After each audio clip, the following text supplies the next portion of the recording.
A report out overnight saying that Apple may be considering a partnership with Rivian, coming ahead of Rivian's results after the bell today.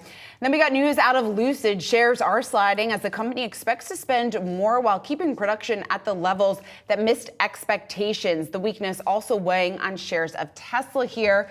A different report out, though, on Tesla, which is also getting hit on report here that sales in China were coming in a bit weaker than expected in April, sliding for the month of April. Joining us now, we want to bring in Seth Goldstein, Morningstar's Equities strategist. Seth, it's great to have you here, sir. I don't even know where to start, but let's start with Lucid, since we are seeing the biggest reaction here in shares, at least to their earnings report that was out yesterday after the bell. When you take a look at the slide that we're seeing there, what does that tell us just about overall demand for EVs? Because yes, deliveries coming in better than expected, but there's still lots of reasons to be a bit cautious here in the short term.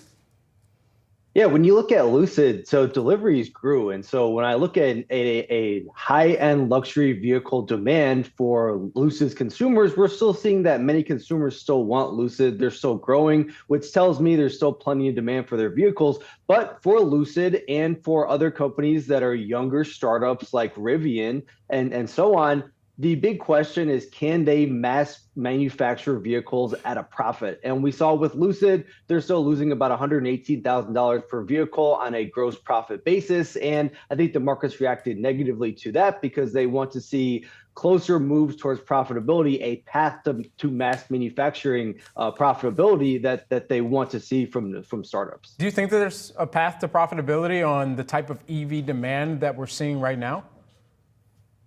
I think for Lucid, with the high-end luxury market, there is a path to profitability, but it's a question of, can they achieve that?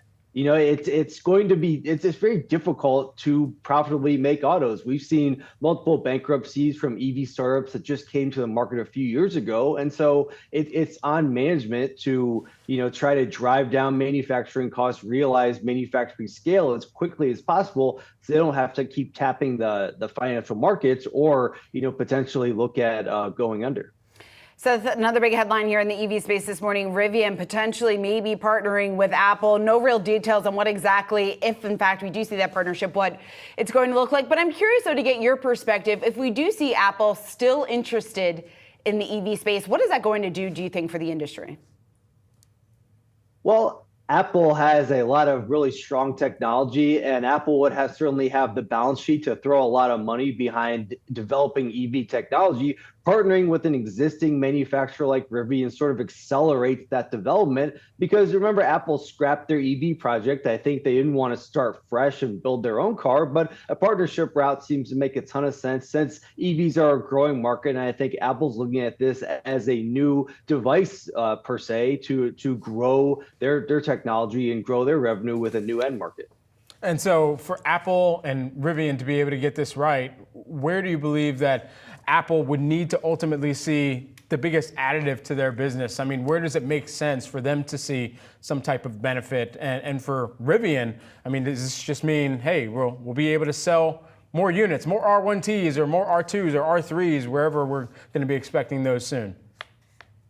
Well, I think for Apple, they could look at this as a new platform. So perhaps the operating system of the electric vehicle. And so for Rivian, you are adding your vehicles to the Apple ecosystem that allows many users who are maybe interested in a higher end luxury EV in the first place would consider that to be able to more seamlessly get in their vehicle. And I know Apple CarPlay is in many vehicles. And so that creates easy transition when you're getting in your vehicle. But if Apple can more seamlessly find a way to partner with Rivian, that could increase consumer demand for Rivians too. All right, Seth, and you cover Tesla. So let's talk about the headlines that were out today on Tesla. We're getting some new data, preliminary data, I should mention, from China Passenger Car Association, showing that Tesla sales in China for the month of April actually slid about 18% on a year-over-year basis. How are you looking at this from an analyst perspective? Exactly, I guess maybe is the worst not behind it then for Tesla when we're talking about demand, and especially what we're seeing out of China, which is an extremely important region here for the company? Well, I think what we're seeing is we're seeing new energy vehicles continue to grow in China. And if we assume that the report is correct, the final numbers come in, Tesla saw an April year-over-year sales decline, then it shows that the reason why Elon Musk is making larger transformational reorganizational changes at the company and why they cut prices in China towards the end of April.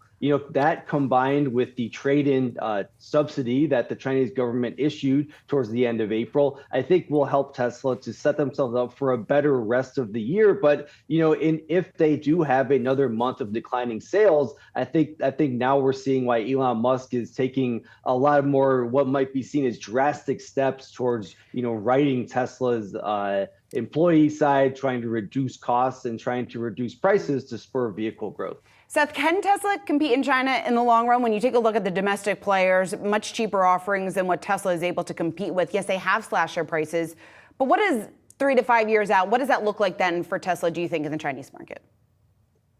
Well, I think for Tesla, the important thing is that they can now sell FSD in the coming months. And that is a differentiator of Tesla's technology versus many other EV producers. So I think for Tesla within China, they're not in the affordable vehicle market. So yes, there are a lot of longer range, cheaper EVs out there. And for consumers who only care about price, Tesla is likely not going to be the go-to choice in China right now. But Tesla can still compete in the high-end luxury market on a technology standpoint with FSD, and I think that can help them to drive sales over the next several years, assuming that for their entry-level luxury space where the Model 3 and the Model Y compete, that they're at a comparable price with their peers.